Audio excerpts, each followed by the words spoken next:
Bom dia a todos. Sejam bem-vindos à teleconferência de resultados do quarto trimestre de 2025 da Redditor. Estão presentes hoje conosco os senhores Paulo Moll, presidente, Rodrigo Gavina, CEO de Hospitais, Raquel Reis, CEO de Saúde e Odonto da Sul América, e Otávio Lascano, vice-presidente financeiro e de Relações com Investidores.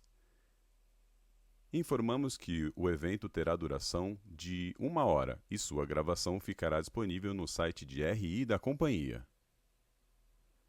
Após a apresentação, iniciaremos a sessão de perguntas e respostas, quando mais instruções serão fornecidas.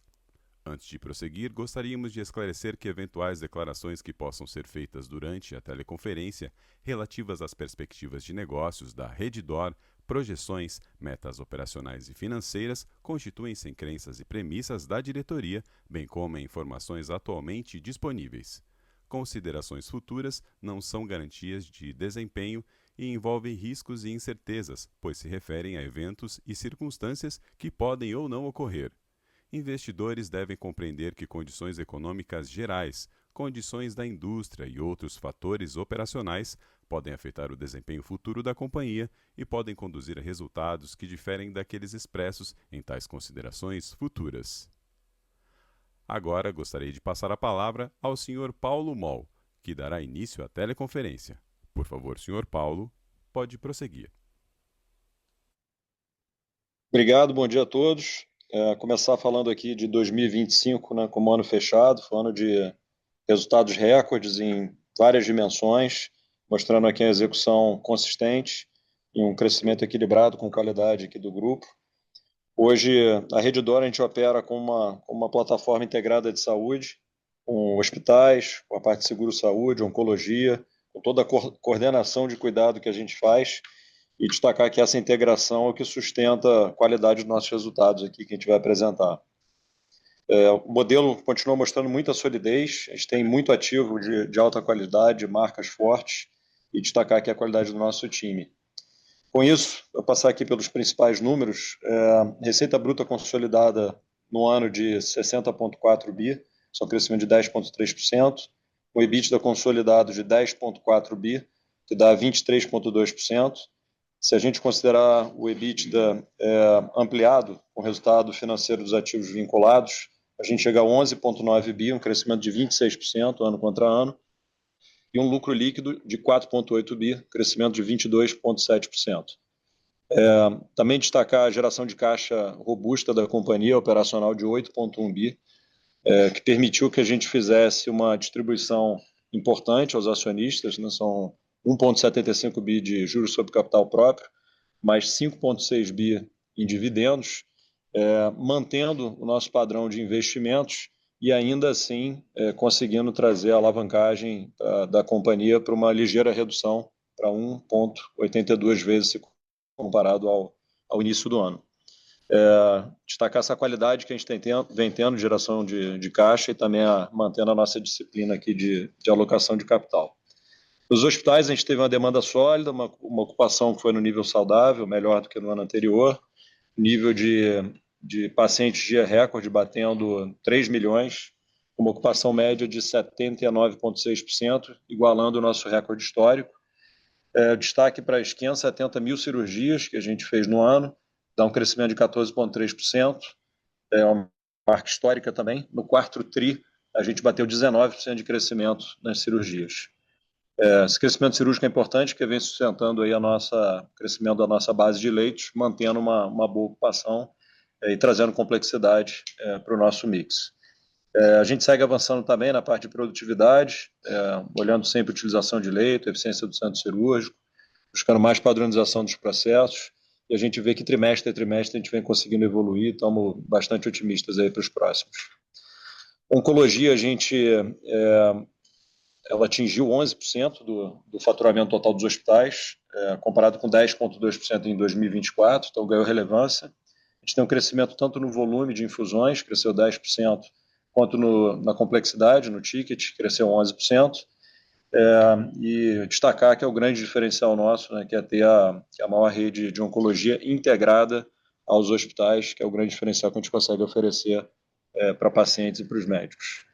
Na Sul América, base de beneficiários, a gente bateu 5,9 milhões, crescimento de 11,3%, sinistralidade de 79%, que é a melhora de 3,1 pontos no ano, e uma melhora de 7,4 pontos se comparado a 2023, mostrando uma trajetória aqui clara e consistente de melhora de eficiência e rentabilidade. A Raquel vai detalhar os resultados financeiros da Sul América, mas destacando aqui de forma mais ampla, a gente está evoluindo cada vez mais aí na coordenação de cuidado, nos protocolos clínicos, né, na eficiência, integração com toda a rede credenciada e, obviamente, também com a rede DOR. Modelo que a gente está olhando muito para a qualidade assistencial, para a experiência do paciente, buscando sustentabilidade econômica. A gente tem sido muito bem recebido pelos clientes, que mostra esse crescimento importante que a gente teve no número de vidas. Eu queria destacar agora aqui um ponto específico sobre o quarto trimestre, que chamou a atenção e aí de alguns relatórios aí que a gente já viu destacando. Queria deixar claro que a gente tem 80 milhões de reais nas nossas despesas, que são mudanças de critério nos nossos provisionamentos. Isso a gente resolveu fazer um provisionamento de uma maneira mais conservadora, e esses 80 milhões são fruto dessas mudanças em relação não a processos do quarto trimestre, mas em relação à base histórica. Então, podemos dizer aqui que é um impacto one-off disso daqui. Temos também nas despesas um impacto de 22 milhões e meio no quarto trimestre das leis de incentivo. Então, isso você, obviamente, tem toda a dedutibilidade, a compensação no imposto de renda, mas na hora da sua comparação trimestre a trimestre, pode causar uma impressão de crescimento, mas tem essa compensação na linha do imposto de renda. E também isso vale para a Sul América e vale para a Rede DOR. A gente tem também um impacto ao longo do ano e no quarto trimestre de algumas despesas advocatícias por êxito em ações judiciais. A gente até está discutindo aqui que para os próximos trimestres a gente vai, para evitar que a gente tenha uma dificuldade de comparação na evolução das despesas, a gente vai colocar essa linha debitando o benefício que a gente tem da vitória daquela ação, que acho que torna a visão mais clara para todos que acompanham nossos números, nosso resultado. Falando agora aqui de expansão, a gente hoje está com 13.555 leitos totais, um crescimento de 501 leitos no ano, com 10.351 leitos operacionais. Temos ainda um pipeline robusto, como vocês sabem, a maior parte deles de brownfields, com expansão orgânica para os próximos anos. Destacar aqui na Atlântica DOR, que é um vetor hoje de expansão importante, com baixo risco de execução. A gente já tem 6 ativos em operação e temos novos projetos em desenvolvimento. Vamos seguir investindo com essa visão de disciplina, foco, escolhendo o que é estratégico, o que tem retornos adequados. Destacar também que nossa estrutura de capital continua muito sólida, uma dívida média aqui, custo médio de CDI mais 1,1, com prazo médio de 6 anos, com a posição muito robusta de caixa de 23,7 bilhões de reais, e mantendo aqui a nossa prioridade de investir aqui com inteligência, preservando aqui a segurança e a solidez da companhia, com alta criação de valor aqui de longo prazo. Estamos muito animados na pauta de eficiência e inovação. A gente tem uma agenda grande pela frente, a gente já tem benefícios que a gente vai enxergando mês após mês de melhor automação do ciclo da receita, com robotização de processos e também com bastante uso de inteligência artificial na parte assistencial, no apoio ao médico, algo que a gente está ampliando bastante, que vai trazer mais qualidade assistencial, liberando tempo da equipe assistencial para efetivamente para o cuidado, né, trazendo essas atividades burocráticas aqui para o apoio da automação e da IA, e também na Sul América, principalmente na parte de regulação de sinistros e de combate a fraudes. Queria destacar também aqui um ponto bastante importante. A gente já está agora em final de fevereiro e a gente começou o ano de forma bem forte nas duas operações. Destacar que mesmo a gente falando de fevereiro agora, no período de carnaval ainda, né, março a gente espera avançar muito mais, já estamos vendo isso agora nesses primeiros dias pós-carnaval e deve avançar mais em março, mas a gente já vê a Rede DOR um crescimento importante, adicionando 116 leitos operacionais, e já vemos para janeiro e fevereiro Sul-América mantendo a sua tendência de redução de sinistralidade. Digo isso quando a gente compara janeiro e fevereiro de 2026 contra janeiro e fevereiro de 2025. Por fim, dizer que a gente tem confiança aqui no nosso crescimento e no crescimento da área de saúde no Brasil. Acho que a gente está muito bem posicionado para continuar liderando com a escala que a gente tem, com os ativos que a gente tem e com a nossa equipe. Queria aqui agradecer aos nossos colaboradores, os médicos, parceiros do canal de distribuição e a todos os nossos investidores. Dizer que a gente vai construir essa companhia cada vez mais forte para os próximos 10, 20 anos. E por fim, que a gente continua firme aqui no nosso propósito de sempre buscar levar o melhor da medicina para cada vez mais brasileiros a mais mercados. Obrigado, com isso passo aqui para a Raquel. Obrigada, Paulo. Bom dia, pessoal. 2025 foi para a Sula, acho que principalmente um ano de muita execução. E eu quero também começar agradecendo ao nosso time, que faz a engrenagem girar todos os dias, né, com muita disciplina e profundidade técnica, e acolhimento aos nossos beneficiários. É impossível não citar também os corretores, os médicos e os demais parceiros. Acho que esse resultado que a gente vê é fruto dessa engrenagem, desse ecossistema trabalhando de forma muito alinhada. O Paulo já mencionou, mas vale reforçar, né? 2025 teve um crescimento de muita qualidade, né? Então foram quase 250 mil vidas adicionadas em saúde, e mais de 350 mil em odonto. Então, rumo aos 6 milhões de beneficiários aí. Isso se deve também a um portfólio cada vez mais sustentável e adequado a diferentes perfis de clientes, mas sempre preservando aquilo que para a gente é inegociável e vocês nos ouvem repetir isso a cada call. Qualidade assistencial e disciplina na subscrição, na precificação. A gente teve um ciclo importante de melhora de rentabilidade, então a sinistralidade fechou aí em 79,5 para o ano, mais de 3 pontos abaixo de 24, e Nutri também chama atenção a performance, ficando aí mais de 4 pontos abaixo de 24. Acho que outro ponto que merece destaque é que a gente segue avançando na agenda estrutural do setor, né? Então, o que é isso? Seguir atuando com firmeza no combate às fraudes e aos abusos, defendendo o uso mais racional dos recursos, a incorporação tecnológica de novas tecnologias, medicamentos responsável e a centralidade no cliente, né? Então, essa é uma coisa que a gente fala diuturnamente para a equipe, perseguindo sempre com muita empatia e acolhimento, porque, afinal de contas, as pessoas contam com a gente no momento mais difícil da vida delas. Então, acho que é isso. A gente encerra o ano mais eficiente e com ainda mais clareza estratégica. Para 2026, não tem nenhum tipo de alteração de rota. A gente segue exatamente na mesma agenda de equilibrar crescimento e rentabilidade. A gente tem consciência dos desafios setoriais, né, que não são poucos, mas temos também absoluta convicção do nosso modelo e da consistência da nossa execução.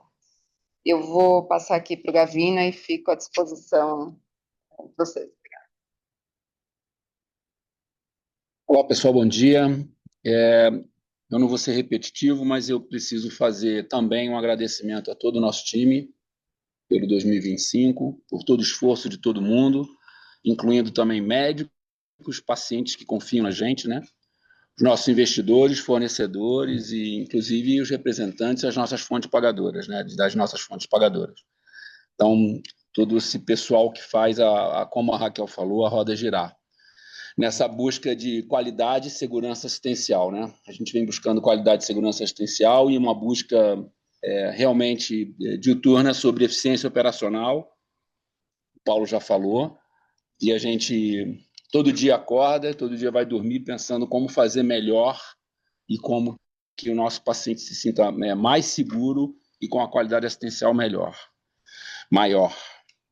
Os highlights aqui sobre os nossos volumes, né, já foram citados, então é importante dizer que a gente aumentou o nosso volume de pacientes, né, a despeito de ter crescido o número de leitos, a gente teve mais pacientes dia, se a gente olhar trimestre contra trimestre, cresceu 7%, né, o número de pacientes dia, a gente cresceu o volume cirúrgico também de forma relevante, tri contra tri, quase 20%, e fizemos mais de 570 mil cirurgias em 2025, né? Além disso, a gente cresceu também cirurgias complexas, o que contribui também em algumas linhas, não só, obviamente, no top line, mas também contribui em algumas linhas de custo também, porque cirurgias são mais complexas, com utilização mais intensiva de itens. Por fim, só o highlight do crescimento de leitos, né? Se a gente olhar leito operacional também, a gente cresceu quase 500 leitos, 5%, tri contra tri, e a gente segue também com crescimento racional de número de leitos totais, para que a gente tenha a capacidade de executar tudo que a gente precisa agora em 2026. E a gente está bastante confiante que isso vai acontecer de novo. Vou passar aqui para o Otávio. Obrigado, Gavina, mais uma vez. Bom dia a todos. Estou na página 7 da apresentação. Receita bruta, ticket médio, segmento de serviços hospitalares. Começando com a informação à sua esquerda, a companhia registrou receita bruta para esse segmento no quarto trimestre de 2025 de 9,2 bilhões de reais, isso é um crescimento de 16,4% frente ao quarto trimestre de 2024, resultado de um aumento do ticket médio de 8,9% e um aumento do volume de pacientes dias de 6,9%. Em comparação com o terceiro trimestre de 2025, por óbvio, há uma queda de 2%. Eu digo isso pela sazonalidade presente no nosso setor. Isso é resultado de um aumento do ticket médio de 4,4% e uma queda do volume de pacientes dias de 6,1%. No centro da página, em 2025, receita bruta total desse segmento foi de 35,5 bilhões de reais, um crescimento de 13,4% frente a 2024, resultado de um crescimento do ticket médio de 8%, um crescimento do número de pacientes dia de 5%. À sua direita, apresentamos graficamente a série histórica de evolução do ticket médio para esse segmento. Estou passando para a página número 8, a mesma informação para o segmento de oncologia, como sempre começando com a informação à sua esquerda, no quarto trimestre de 2025, registramos uma receita bruta para esse segmento de 1 bilhão e 50 milhões de reais, é um crescimento de 26,5% frente ao quarto trimestre de 2024, resultado de um aumento do ticket médio de 8,2%, um crescimento no número de infusões de 16,9%. Frente ao terceiro trimestre de 2025, é um decréscimo de 0,5%, pelas razões já afirmadas aqui, resultado de uma estabilidade no ticket médio e uma pequena redução do número de infusões, menos 0,6%. No centro da página, em 2025, tivemos receita bruta para esse segmento de 3,9 bilhões de reais, um crescimento de 22,4%, resultado de aumento do ticket médio de 10,8% e um crescimento do número de infusões de 10,4%. À sua direita, apresentamos graficamente a evolução histórica do ticket médio oncologia. Estou passando para a página número 9. Custos e despesas de serviços hospitalares.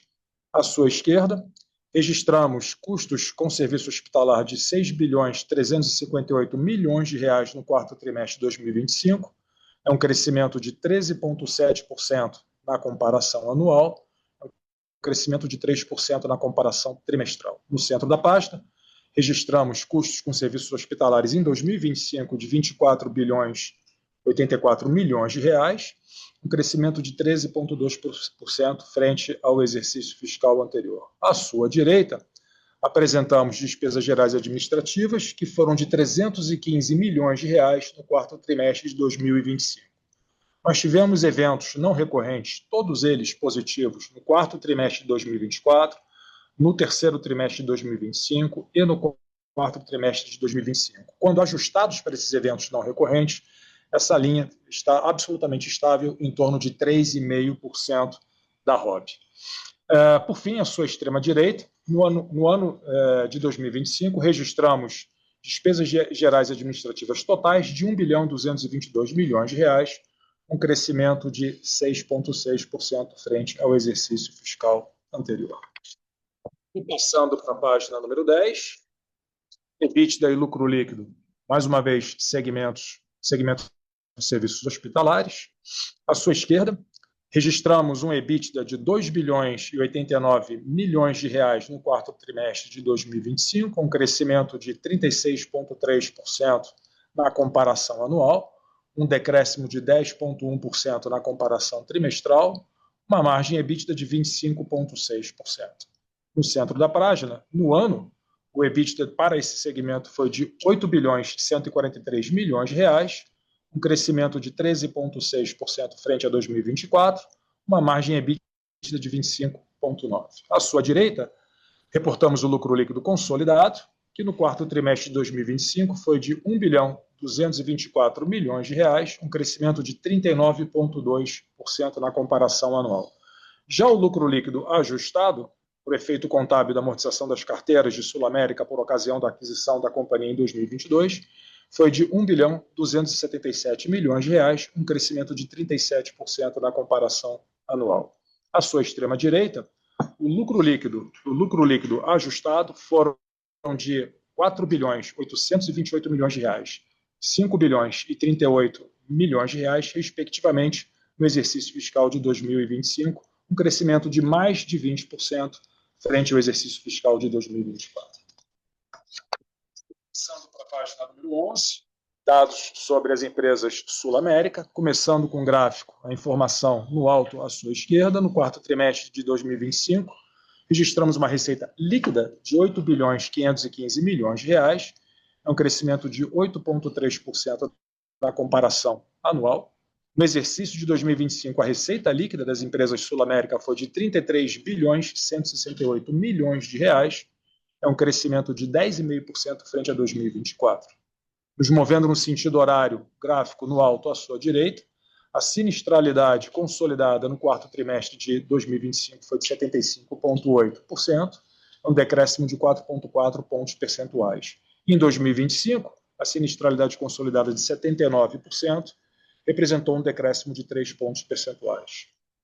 Ainda à sua direita, abaixo, um total de beneficiários de saúde odonto de 5.904.000 beneficiários, isso é um crescimento de 3,4% na comparação trimestral, um crescimento de 11,3% na comparação anual. Por fim, à esquerda e abaixo, a companhia registrou um EBITDA ajustado no quarto trimestre de 2025 de 1 bilhão e 57 milhões de reais, um crescimento de 45,6% na comparação anual. No ano, o EBITDA ajustado das empresas Sul América foi de 3 bilhões 798 milhões de reais, um crescimento de 65,1%.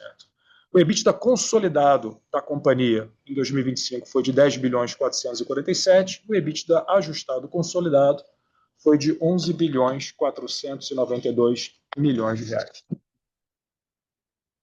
Próxima página, endividamento, à sua esquerda, no alto. A companhia registrou a posição de caixa consolidado de 42,3 bilhões de reais, um caixa líquido de todas as provisões técnicas de 23,7 bilhões de reais, o que resulta numa dívida líquida de 21,7 bilhões de reais e uma razão dívida líquida EBITDA de 1,82 vezes. Se inserirmos de volta no cálculo as provisões técnicas apenas para seguros, nós chegamos a uma razão dívida líquida EBITDA de 1,26 vezes.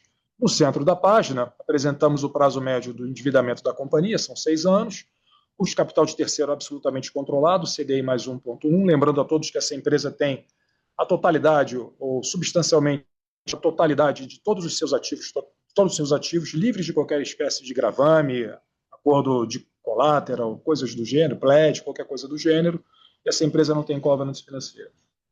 À sua direita, apresentamos o caixa líquido da totalidade de provisões técnicas de 23,7 bilhões de reais, mais uma vez, e o cronograma de amortização de principal. O saldo de caixa líquido de provisões técnicas é suficiente para fazer frente a todo e qualquer compromisso de principal vencendo até 2030, inclusive, na premissa extremamente ácida que a geração de caixa da companhia seria. Para a última página, antes de Q&A, página 13, fluxo de caixa gerencial. Fazemos aqui a reconciliação do fluxo de caixa gerencial, como sempre, começando com a informação à sua esquerda e caminhando em direção à direita. Um EBITDA reportado em 2025 de 10 bilhões 446 milhões de reais. Na sequência, temos delta capital de giro positivo de 552 milhões de reais. Aqui, Redditor teve o capital de giro negativo de 821 milhões de reais, absolutamente em linha com a natureza do seu negócio, do seu segmento. Sul América, em contraponto, Sul América Saúde, em contraponto, um capital de giro positivo de 1.373 bilhões de reais.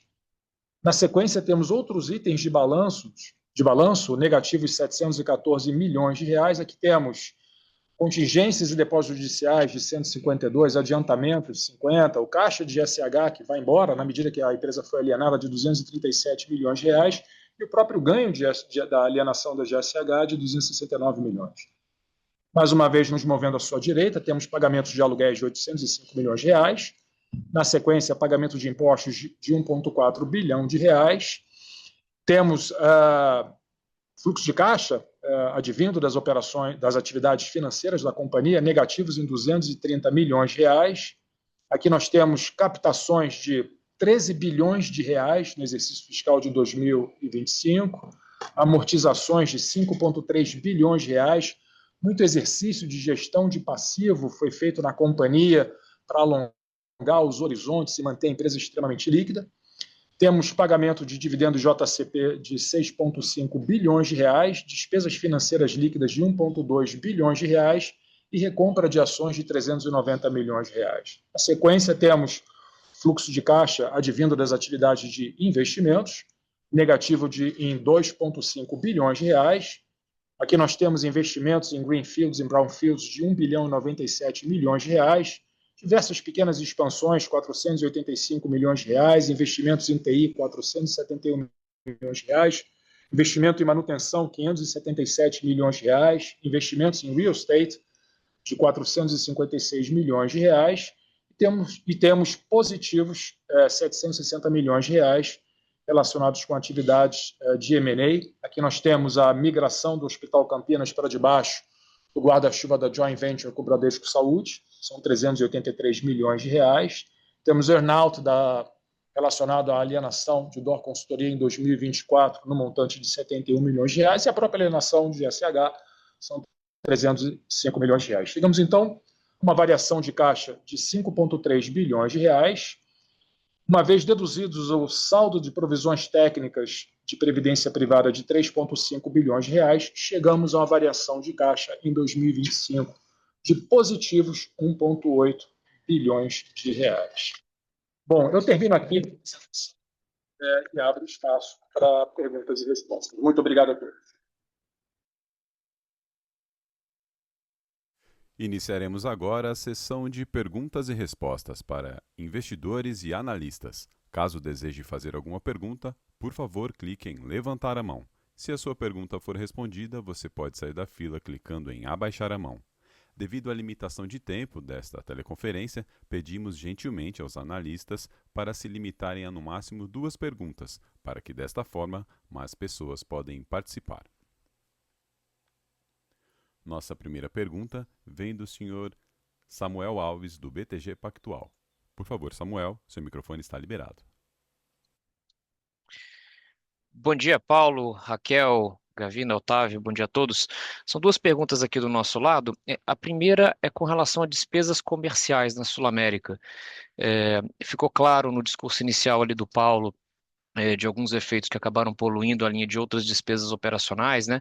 Mas a gente viu um aumento ali nas despesas comerciais da Sul América agora nesse 4º trimestre, mas para entender o nível recorrente, se teve alguma campanha comercial mais concentrada ali no 4º trimestre, para a gente entender o nível de recorrência dessa linha. E a segunda pergunta é sobre margem de hospitais, né? Acabou que a companhia ela teve um crescimento de top line bastante forte, né? Tanto no 4º trimestre, né? No 2º semestre de 2025, mas acabou que o número do ano não acabou tendo muita expansão de margem, né? Era mais para entender o diagnóstico de vocês aí, o que acabou acontecendo, se tem também algum fator extemporâneo aí acabando poluindo um pouco essa margem de hospitais. Obrigado.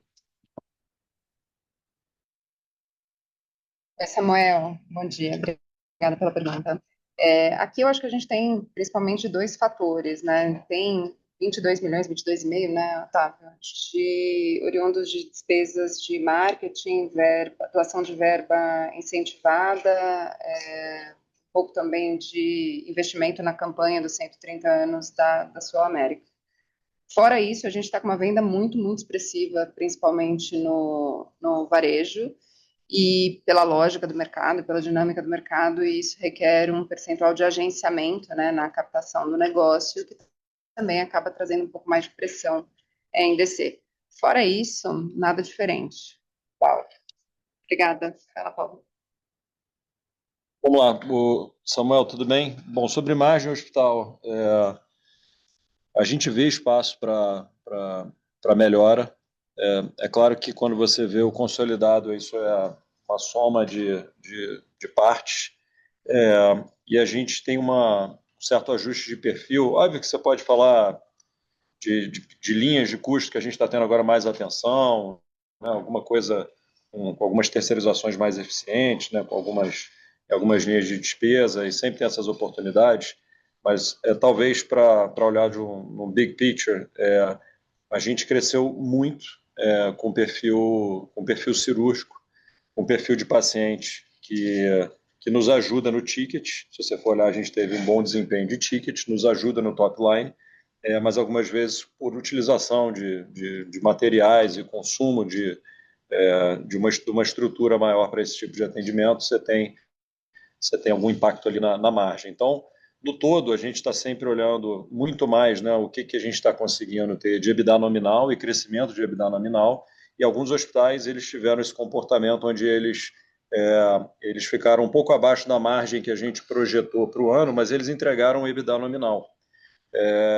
Então, no final do dia, para a gente isso é entrega, não significa que não tem espaço para a gente continuar olhando essas oportunidades de diluição de custo, mas se por uma mudança de perfil de mix a gente acaba tendo atingimento através de um top line maior, uma margem um pouquinho mais pressionada, no final do dia a gente não está trazendo isso numa grande preocupação para a gente.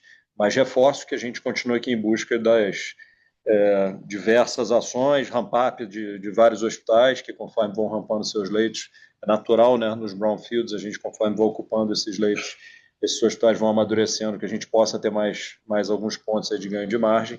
É isso que a gente está buscando agora para 2026, mas 2025 teve esse comportamento aí que você notou e a gente está explicando.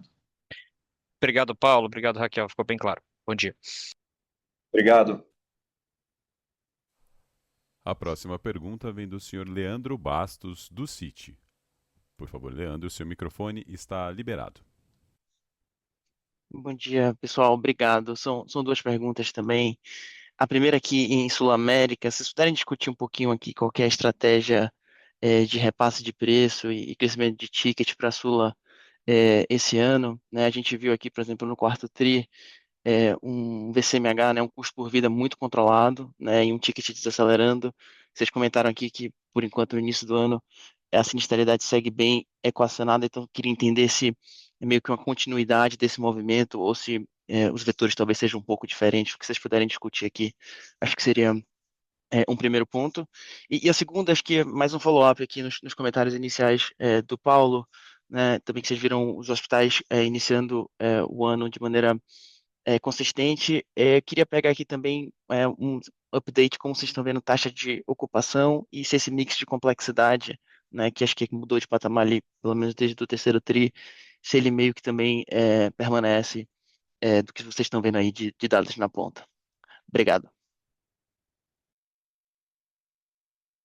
Oi, Leandro. Raquel aqui, obrigada pela pergunta.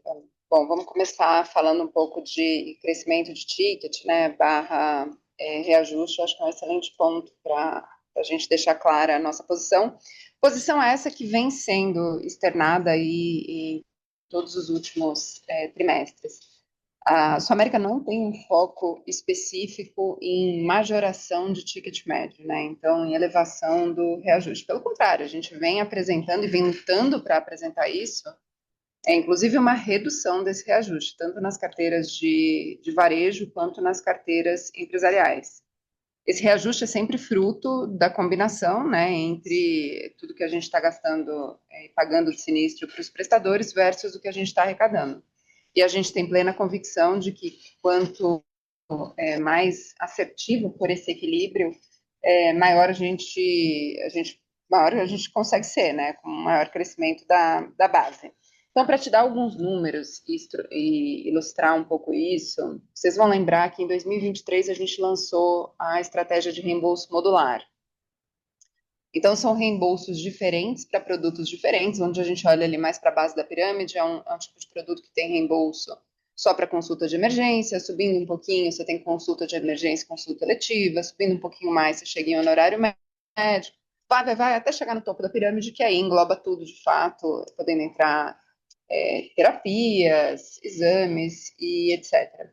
Então, essa é uma das estratégias que foi muito acertada para controle do crescimento do sinistro médio per capita. E hoje, a gente já tem 825 mil vidas, hoje não, né, posição dezembro, 825 mil vidas nesse modelo de reembolso modular.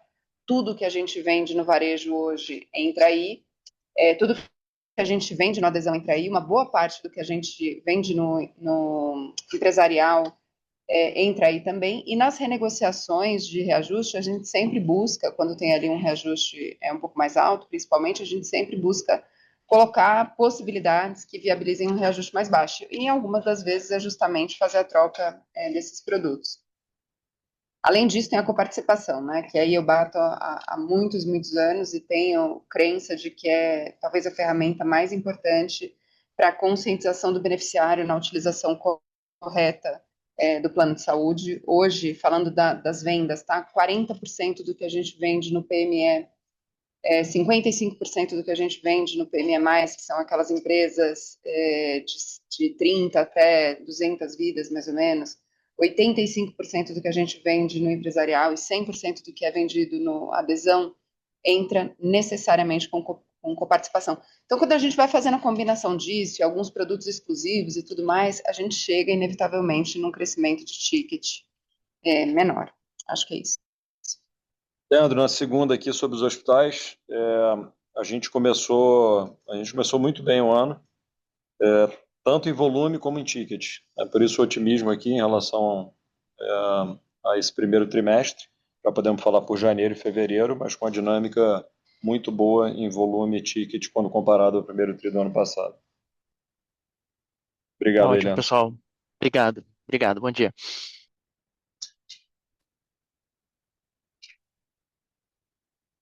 A próxima pergunta vem do Sr. Gustavo Miele, do Goldman Sachs. Por favor, Gustavo, seu microfone está liberado.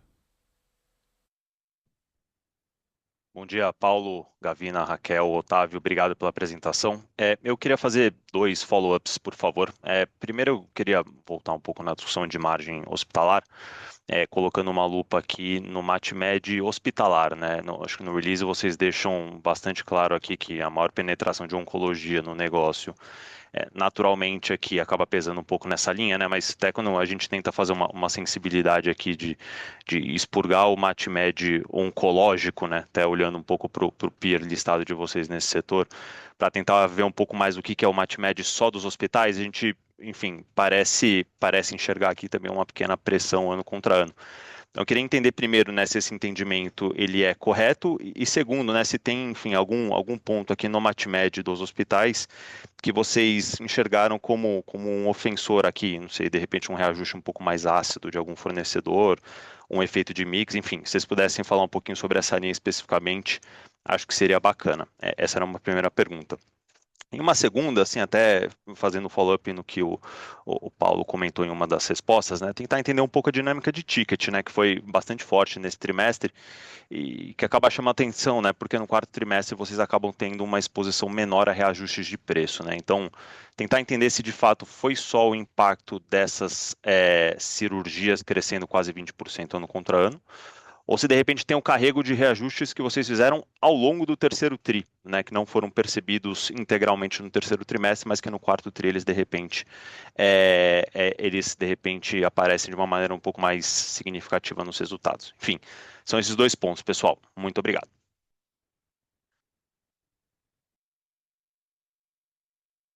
Tudo bem, Mélio? Bom, vamos lá. Está conectado a minha resposta para o Samuel. A gente, obviamente, o peso maior quando a gente olha no consolidado é o peso da oncologia é o peso também, né, que está ali, principalmente dentro da oncologia, das outras infusões também de não oncológicos. Naturalmente, o custo desses medicamentos em relação à receita, ele é mais do que o dobro do que o custo que os hospitais têm como um todo. Então, isso pesa.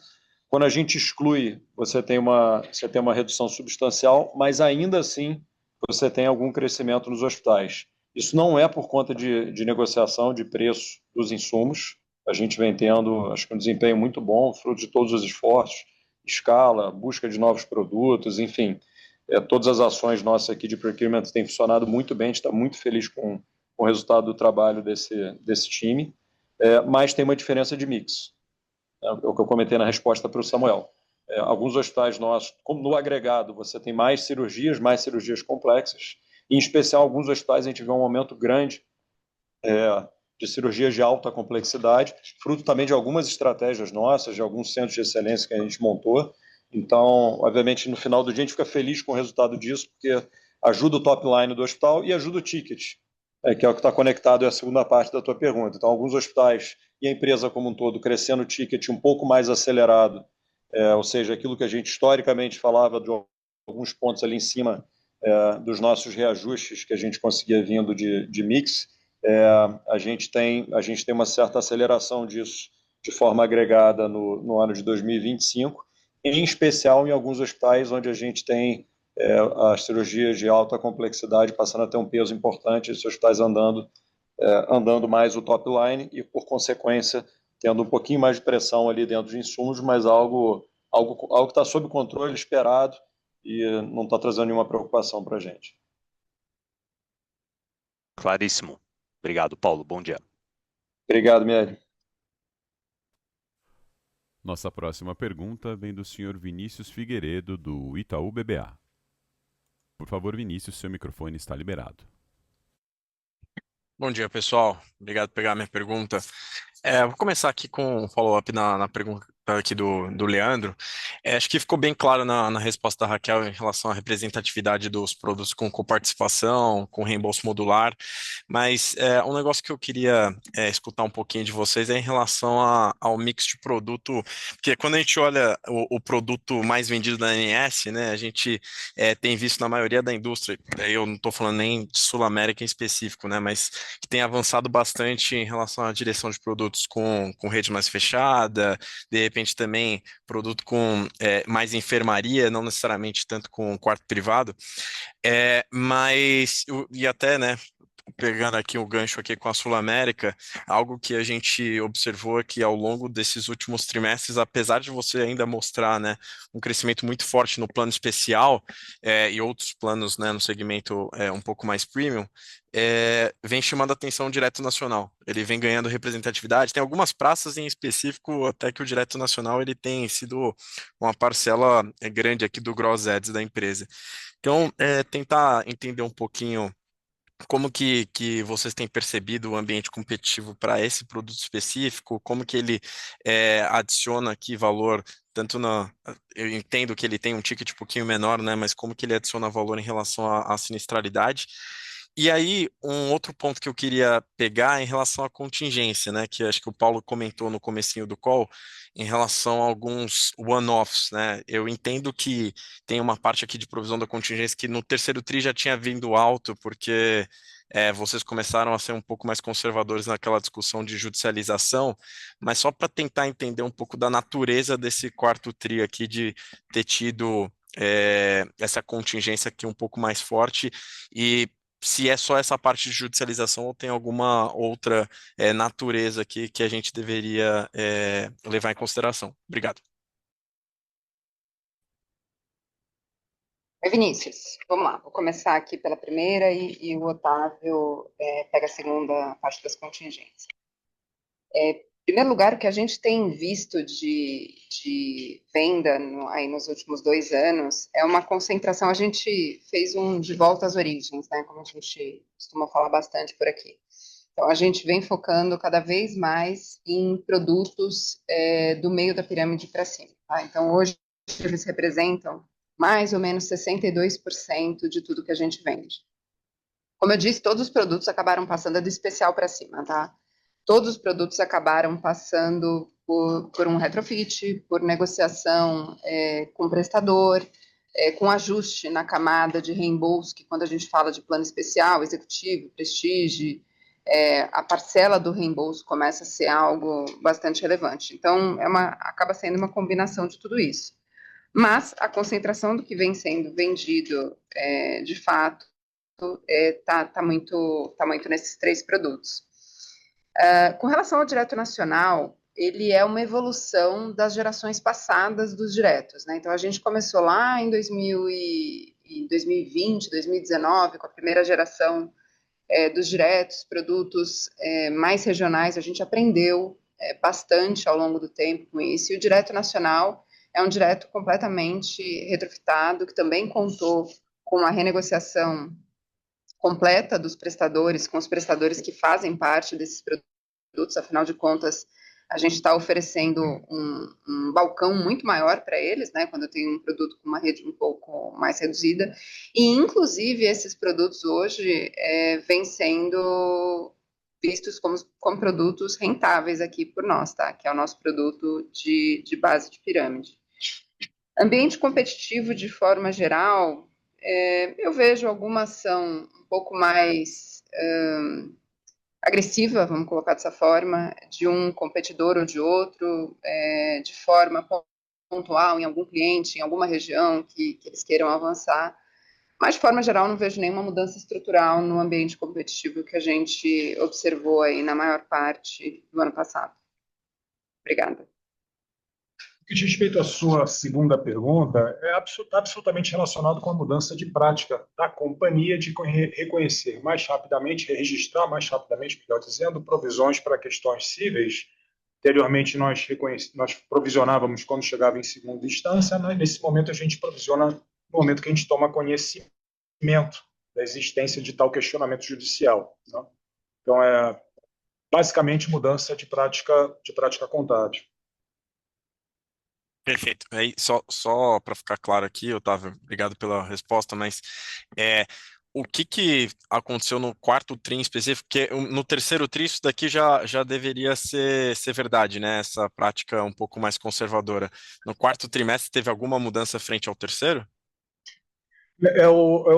Nós implementamos full essa prática no quarto trimestre. Quando você olha ano contra ano, você vê uma variação de 80 milhões de reais. Saiu de 420,6 em 2024 para 501,7 em 2025. Quando você olha quarto TRI de 25 contra quarto TRI de 24, você vê a mesma variação. Então, a grande parte da variação é a implementação full dessa nova prática no quarto trimestre. Perfeito. Não, ficou super claro. Obrigado pela Mas resposta. Absolutamente mudança de prática interna e em linha com o nosso conservadorismo enquanto homens de negócio. Obrigado. Nossa próxima pergunta vem do Sr. Joseph Giordano, do JP Morgan. Por favor, Sr. Joseph, seu microfone está liberado. Olá, bom dia a todos. Obrigado por pegar minha pergunta. Eu queria explorar, né, ainda 2 pontos, um pouquinho aprofundar, que já foram explorados. O primeiro deles é na questão da Sula. A Raquel, né, como bem pontuou, falou que a gente não deveria buscar, né, a maximização de ticket, mas um bom balanço de crescimento e rentabilidade. E quando a gente olha para a rentabilidade da indústria e da Sula, me parece que a gente está talvez numa das melhores fotos que a gente viu aí, né, no filme dos últimos 20 anos, se não mais.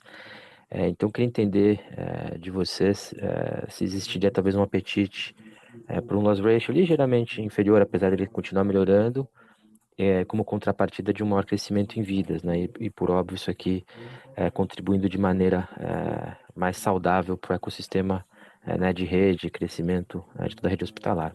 E o segundo ponto, eu queria voltar nesse último ponto da provisão, Otávio, porque dada essa mudança, talvez, né, para um maior conservadorismo corporativo na ponta de provisões, dado que a gente acaba de implementar isso, talvez a gente ainda não consiga enxergar as reversões, né, de maneira mais relevante, ou seja, a gente só tem o ônus da provisão maior, mas né, provavelmente a gente vai ter um bônus né, de maiores reversões, dado que você está provisionando num estágio anterior do processo, né? Então, eu queria entender mais ou menos o que a gente deveria pensar de recorrente nessa linha, né, para a gente calibrar os modelos, né? Entendo que esses 80 milhões é one-off, então, né, o que deveria ser o líquido aqui, né, de reversões, de adições, e se o histórico talvez seria uma boa proxy. Muitíssimo obrigado.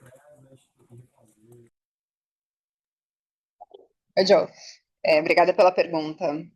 Vamos lá, essa sempre vem, né? Então, é um ajuste muito fino. Em primeiro lugar, vale destacar mais uma vez que a gente está muito confortável com os patamares atuais de sinistralidade, de rentabilidade que a gente vem apresentando.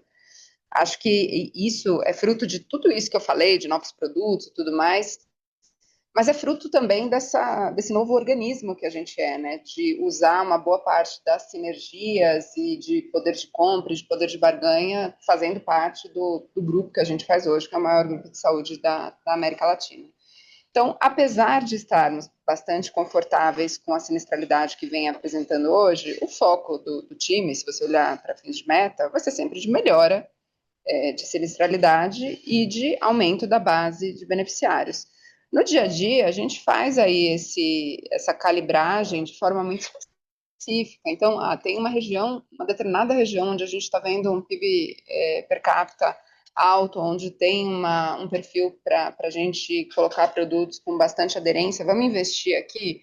Puxa, pode fazer sentido, e aí, sim, naquela região a gente admite uma sinistralidade um pouco mais alta para a entrada. Essa mesma lógica, quando você está querendo pegar determinada marca, principalmente quando a gente fala de grandes clientes, né? Então, isso é um ponto que a gente vem ajustando diariamente, né? Essas reuniões não são semanais, elas são diárias, de fato, né? Uma sala de guerra para fazer esse ajuste fino, para buscar sempre essa manutenção e esse equilíbrio, tudo caminhando. Eu vou pegar aqui a segunda pergunta. O quarto trimestre é a boa proxy para vocês todos projetarem o comportamento dessa linha no futuro da companhia. São aproximadamente 90 milhões de reais. Específico do quarto trimestre, são 6 milhões e meio de reais. 6 milhões de reais. Perfeito, obrigado.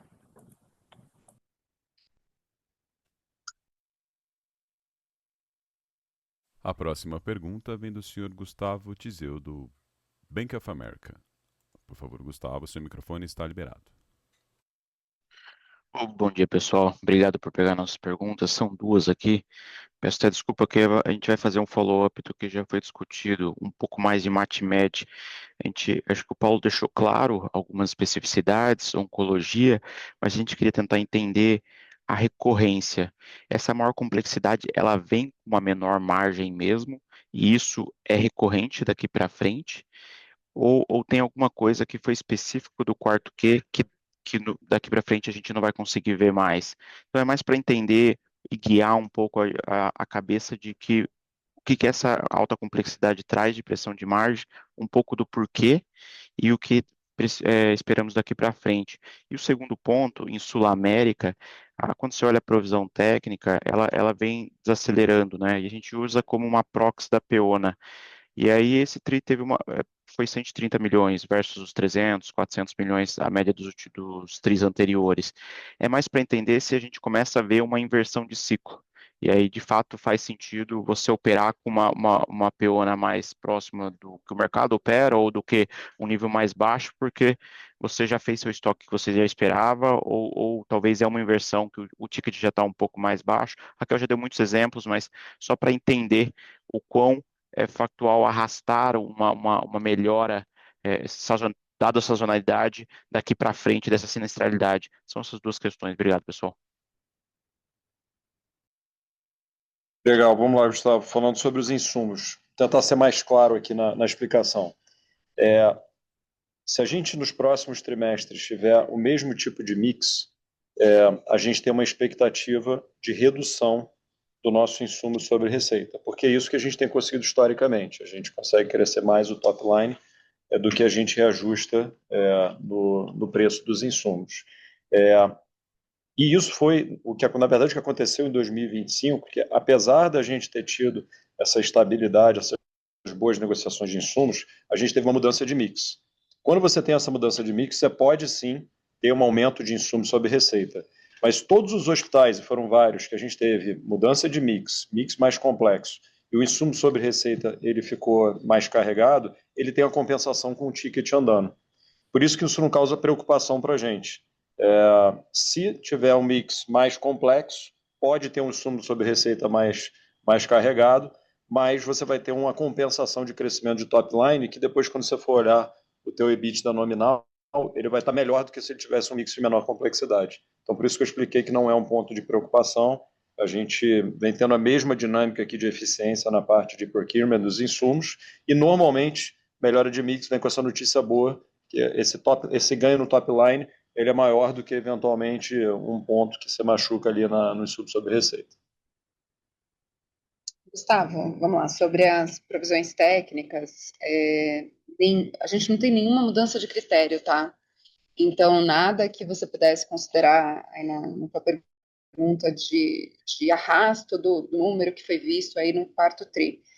Pelo contrário, a gente reforça aqui a manutenção do conservadorismo, talvez seja uma palavra forte, mas vou usar conservadorismo na constituição das reservas, né? A mesma coisa exatamente que a gente tem feito desde o início ali do segundo tri de 2023.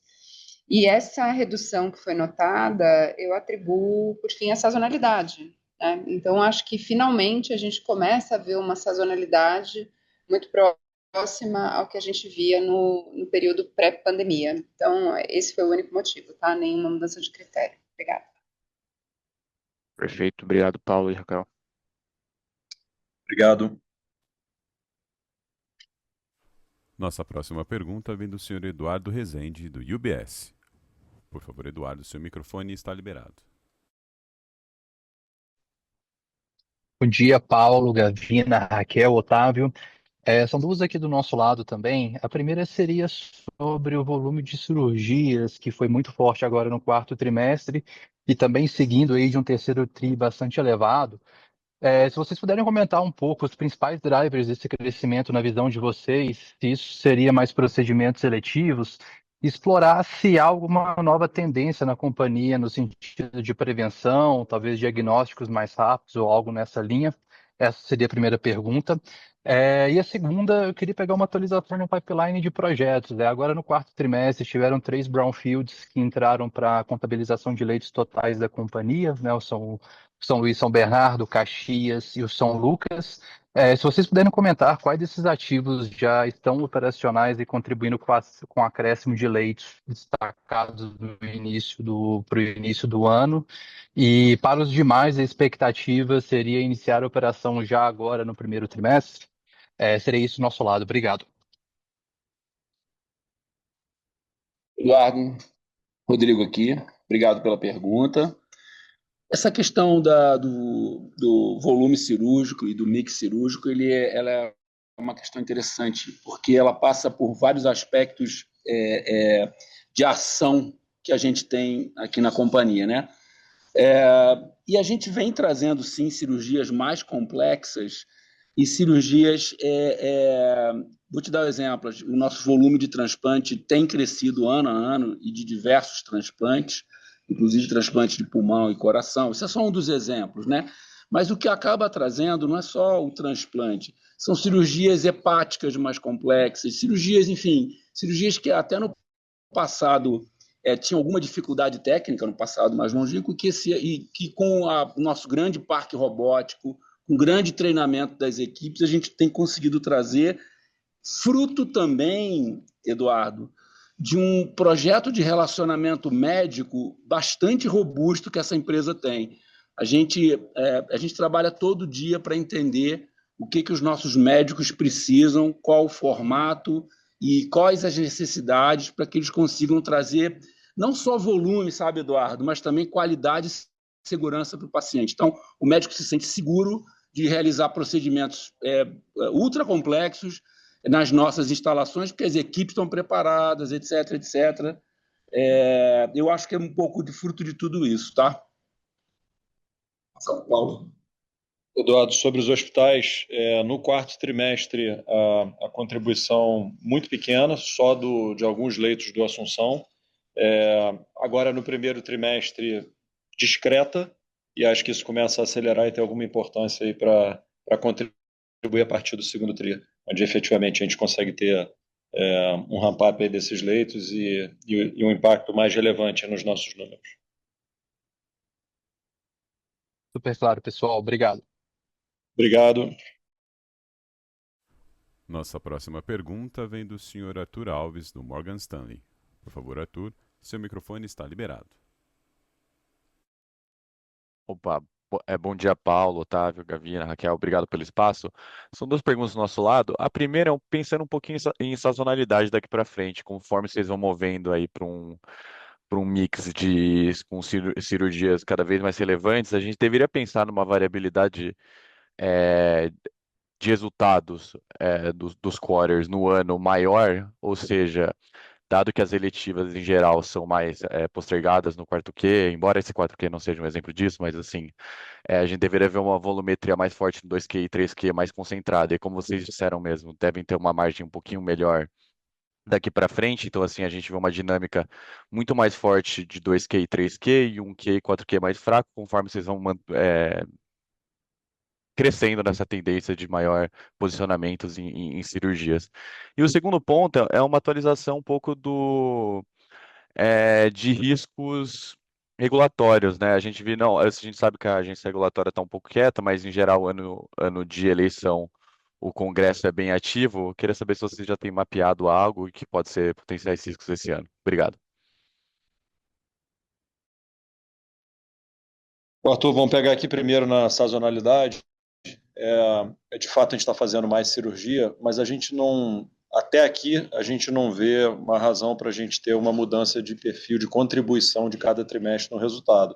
Claro que isso, ano contra ano, você tem pequenas variações, e aí você pode ter alguns eventos, né, que impactam, e eventualmente até algumas questões de volumes de emergências, né, às vezes um ano mais forte de dengue, síndromes respiratórias, tudo isso impacta, mas esse nosso aumento de volume de cirurgia, até destacando, né, o quarto trimestre, que é um trimestre em tese mais fraco para cirurgias eletivas, foi muito forte em cirurgias eletivas, e a gente vê também agora no primeiro tri um movimento importante na parte de cirúrgica eletiva, mas não a ponto da gente ver uma mudança de contribuição dos diferentes trimestres para o nosso resultado.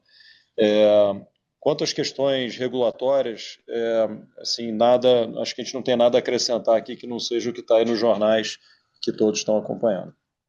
Obrigado aí, Arthur. Obrigado, Paulo. Bom dia.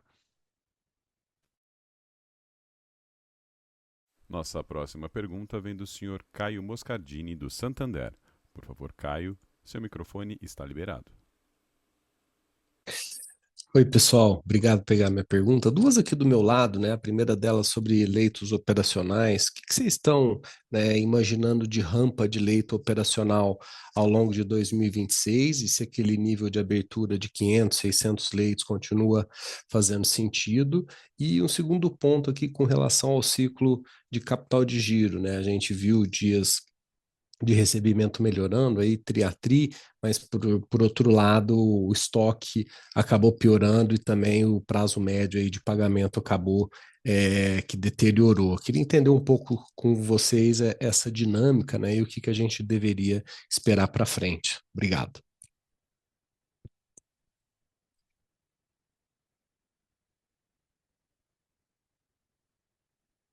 Vamos lá, Caio. Leitos operacionais, nosso objetivo, não quero dar nenhum compromisso aqui, mas a gente vai, obviamente, buscar conseguir entregar um crescimento de leitos operacionais maior até do que o de 2025, fruto de um ramp-up que a gente tem importante de vários hospitais, alguns deles que já contribuíram para o nosso crescimento de leitos operacionais no ano de 2025, mas que a gente espera que continuem contribuindo agora em 2026, hospitais que ainda tem muito leitos para abrir, estão indo muito bem, e fruto de outros hospitais, né, como esse aí que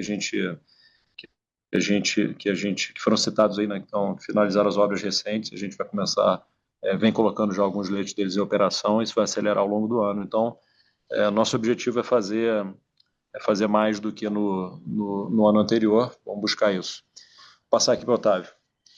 Obrigado, Paulo. Sobre níveis de estoques, nós temos alguns impactos aqui, alguns efeitos. Primeiro, a gente tem consolidação de Mederi recentemente. Segundo, nós temos a perda de alavancagem operacional no quarto trimestre, isso também tem algum impacto. E, por fim, a gente tem um bom número de hospitais em ramp-up ainda. Tá? Então, são esses os motivos pelos quais você vê um crescimento na conta de estoques, na nota explicativa número 6 da companhia. Nada fora do normal, nenhum alongamento, no final das contas, nenhum alongamento de fato no prazo médio de pagamento, enfim, dessa conta. Tá ótimo, obrigado.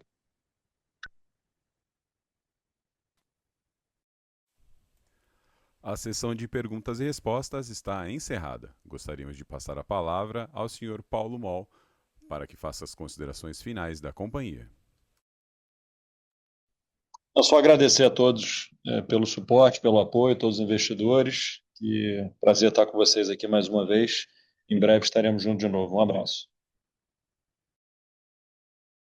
A teleconferência da Redditor está encerrada. Agradecemos a participação de todos e tenham um bom dia.